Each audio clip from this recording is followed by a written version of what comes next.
Siya kaltu pada ejeki yanar gu hindemu. Malaka ke de paduti itindem yala minanje. Nammare de bilbil. Agesani bilbil mari de nam Canada. Malo ya jarti ki yakasete jisti. Fayana kamante fuldura nama kesatu fuldura ummata keenya kana dhaabachuu hin fedhu malo ya Ri Canada tittergite kana torii keesi deebisuu dide. bilbila kaasuu dide malee boo yoon bakka horii keenya. Bilbilli doolaara 10,000 har'ansi erga. Kaliifootti naan jedhee doolaara 1,000 qofa kaliifootti ergee 10,000 itti ergeera naan jedhe. Hai kaliifootti bilbileen kaliifoo doolaara 10,000 si bira dhufteettiin jedheen sanuma yoon argadhe. Siya kaltu pada ejeki yanar gu hindemu. Malaka ke de paduti itindem yala minanje. Nammare de bilbil. Agesani bilbil mari de nam Canada. Malo ya jarti ki yakasete jisti. Fayana kamante fuldura nama kesatu fuldura ummata keenya kana dhaabachuu hin fedhu malo ya jennan dhugaa jette naan jedhe. Sagalee jirti amma sinii bana galee qoya. Dhugaa jette dura ummata kana dhaabachuun du'a. Malaka ke si deebisa. Deemi gali naan jedhe. Beshi. Fayyaa kiyyeetu yoo dursa jedhanii sponsora ageessanii sponsora waggaa tokkoof wayi deemte addaan guteetiin maallaqa kiyyanaa deebi'uu murteessinee kana gidduutti ijoolleen dhaga'anii gadi ba'anii lakkii maallaqa nan qaba. Uummata sanatti kadhateen uummanni dararamaa asii dararamaa achi dararamaa bakka hunda dararamaa jira. Maallaqni namatti margu hin jiru dhiisaa jennaan hin ta'u jedhanii gadi ba'anii sagalee siitaan malee jedhanii iyyan. Ani maallaqa nan qaba. Maallaqa gahaa itti jaalamuu danda'u qaba nama biraa jechuudha. Kana booda wanni taate argitaniittu kan sagalee naan taane silaa namni waa hojjechuu hin beekne waa balleessuu wallaalu namni waan hojjenne waa balleessa siluma. Sini galee namni waan hojjenne waa balleessa kan sagalee naa taa'aa jiru warra kaanii jaraka siyaati jaraka mubeeti jaraka biraa sagalee naa taa'aa jira. Keenya immoo gadi ba'ee sagalee natti ta'e argitaniittu kun waan dhokotaa miti dhageessanii. Kan takkaa sagalee naan ta'in gadi ba'aniiti kaleessa sukkaara dhukkufatta kijiba dhukkuban qabdu maali jedhanii kan kaleessa sagalee naan ta'in har'a immoo sagalee natti ta'anii dhageessanii. Sagalee attaan sana booda ustaaz wanni taate darbite egaa darbiteetti wanni darbite amma ergan biyya galee nam bilbila maalan jedha hin danda'amne ustaaz. Namorii Canada tittergite kana torii keesi deebisuu dide. Bilbila kaasuu dide malee boo yoon bakka horii keenya. Bilbila kaasuu dide jennaan kaliifoo waa maala ammala. Kaliifoo na dhufu kaliifootti sheer godha. Kaliifoo obboleessa kiyya. Ani kaleessa akkasittan jira. Hadha akkasi. Annamaaf dadhee miti kanani yaala kanatti ka'e. Maallaqni kiyya naaf adeebitu nan kaliifoon dhufee maanguddummaa dubbatee ustaaz ibsaa dhugaa ammoo amma sidii waa manaa obsa. Amma bilbilees ustaaz ibsaa dhugaa kan dhalataa naannoo Harargeetii kan Kairoo ture san siniif waama waa lama adda sinii baasa. Adda. Tokko cubbuu ummata zaalima kana. Ana namni Kairoo keessatti rabbii gaditti dhageessanii rabbii gaditti namni an galateeffadhu dhimma fayyaa kootii irratti ustaaz ibsaa dhugaati. Wallaahi wabillaahi wannumaa nu akka harargee jedhu na godhe iyyuu mucaasan. Dhugaan sirriitti hima. Maaliifi Kairoo keessatti hoggaa kun nanadhaa wanni ta'e ho'iin irratti argamte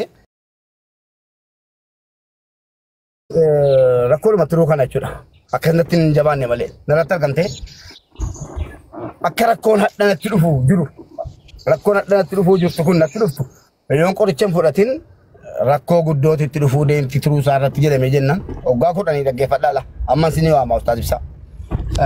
Dirqama qoricha fudhachuu qaba naan jedhame. Wallaahi UN na dhawwattee jennaan ibsaa dhugaa haga dalagaa gadhiisuu ilaala.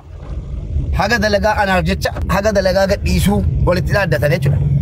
Dirqama qorichi kennamuufi qaba. Obboleessa keenya miskiina waan qabu maallaqa guddoon qabu jennaan Awustiraaliyaa irraa qorichi naa dhufee beeka. Kunoo ibsaa dhugaa amma sinii waama. Warri lakkoofsa ibsaa dhugaa qabdan naa waama. Inni dhimmicha gatii beekuufi ani akka namaatii miti akka namni afuuftuun asirraa waa afuuftee kijibaan waliin naatee jiraattu miti. Kaleessa dhugaadhaan gadi baane addas dhugaadhumaan jiraataa ture.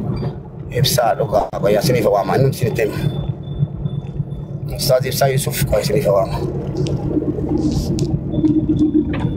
Amma sana boda Kalifooni maanguddummaa keessa naa galee kalas bakka akkas taanaan maallaqa kee siif deebisiifnaa siifan kennisiisaa yaala kee deemtee yaalamta jedhee osoo inni muggusu jiru ibsaa dhugaatti dabalee namichi doolaara 10,000 har'an si erga Kalifootti naan jedhee doolaara 1,000 qofa Kalifootti ergee 10,000 itti ergeera naan jedhe hai Kalifootti bilbileen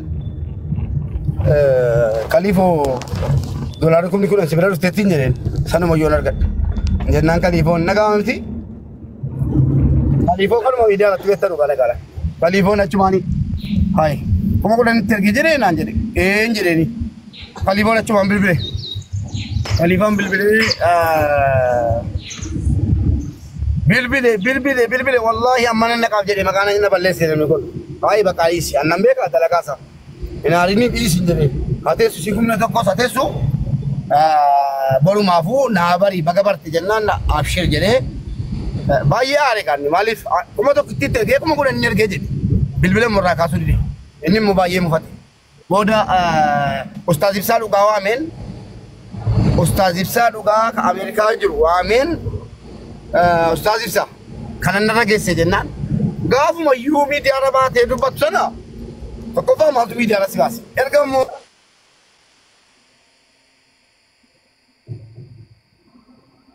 Orkisa qabesi. Grupi tiga lu warga golaniin booda grupi sana irratti naa gaafatan maallaqa keenya gaafannaani Ustaaz warra qaamaa jiraate mootii qabadhaa sana booda maallaqa kiyya naa gaafatan jara keenya maallaqa kiyya naa gaafatanii dhugumaa si biraa qabaa mubaarak maallaqa jennaan na biraa qaba eessa keessere ispoonsaran ta'e ispoonsara akkamii ispoonsara Kaanadaan fixee fi maallaqni eessa jirtire Gama aja nabi tidak kayak lepas apa? Pindah gama. Di Kalifo gama tu, ani sila ujung ko wala bacura wala batanjira rosana. Wala ka sana SKS, wala ka sana banki kapsis. Malif, mubarak vijarti saati filmosa gara Kanada fidura. Kalifo ni modu biti garambe kami ti. Yara daliji dah Kalifo ni. Iya betul banki kapsis te. Agak kan sirkotan ya kami jalan. Kalas bakal jadi wallahi kudo ani Risa Kalifu itu di nama smart tidak. Acu ani melek sekali. Rakon kamu melek ya walau tadi sekolah lah kastan deh bisnis je kastan deh bisnis. Uya kastan kapan deh uya kastan cancel deh uya kastan malah deh be. Segar garun nanda jadi ini. Offer lah ribu warba ada cerat. Alas wanita dia tadi. Cuma ramal je.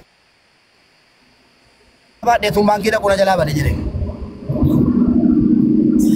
Dolar tua di division. Masa banki baate deh mu jala badi. Wala magalat di. Mubarak. Rabbi ni kalau jo. Oye, kalau jo di sana makin na. Mana berbadu makanan mamen shiringo du. Makanan mamen shiringo ne. Wari Amerika, wari Kanada kadaan. Aja sani kadaan ni. Mubarak. Na fitera koi. Wari Kanada, wari Amerika. Itu mesti dubbi tanah itti gattenya ka ajaa'ibatti takka takka koi dah merdeka ada kala bori miti. Wari Amerika jirtanus. Wari Kanada jirtanus. Wari malang niki ya simbira jirtu. Yo inim tanu tay akka nambarra lab gode miti. Raga waraka maqaa keessan mattawaqaa keessan sagalee keessan maallaqa deesin fuutan akkatti walti hay waan hin dubbatamne faana basaalfachiisu jira waan dubbachuudha illee tulamma ka'ee dubbadhe wallahi rabbi carraa rabbi naa kenne nama dhiba osoo namma ka'ee maallaqa kanaaf handa jalaa nyaatame isiniin jedhee mataa qabattan wallahi har'a ji'a lama jechuudha Itoophiyaa keessatti ji'a lama kanan ta'aa tureefi Prosesiin na diddee riifarii dhabee biizaa turkii dhabee waa biraa dhabee miti maanguddummaa ustaazan amma isinitti himaa jiru kana hunda naa qabanii amma keessa warri kaan narraan kaasanu dhageessanii warri kaan narraan kaasanu bilbila warri kaan immoo utuma ragaa qabu jechuudha warri kaan narraa kaasuu isa warri kaan immoo keessaa ba'ani ustaazan asalaam zaamma jedha Alas ustazotan warra kaan hinaa sai angara godin keessa dhaabadhee naan jedhanidha. dhuma jechuudha. Keessanii isaame waa hunda galgalan qabadee dhufa itti gatteenyaa miti itti gatteenya. Namichaan kaleessa malee gadamaa guddumaa sitti erge jaallattee tuutee maqaa keetii itti fidda birrii koo naa kenni birrii koon kennita.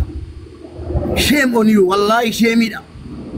Hai yeroo isin Ameerikaa keessa fata zanaa ittanii deemtanu dhuftanii ayinaa omnaa min jettanu wama haqana maamiti birrii miiliyoona lafarraa argitanii fuutanu fakkaatanu gastii irratti yeroo isin arginu leebochi naa labu shakla. Wallahi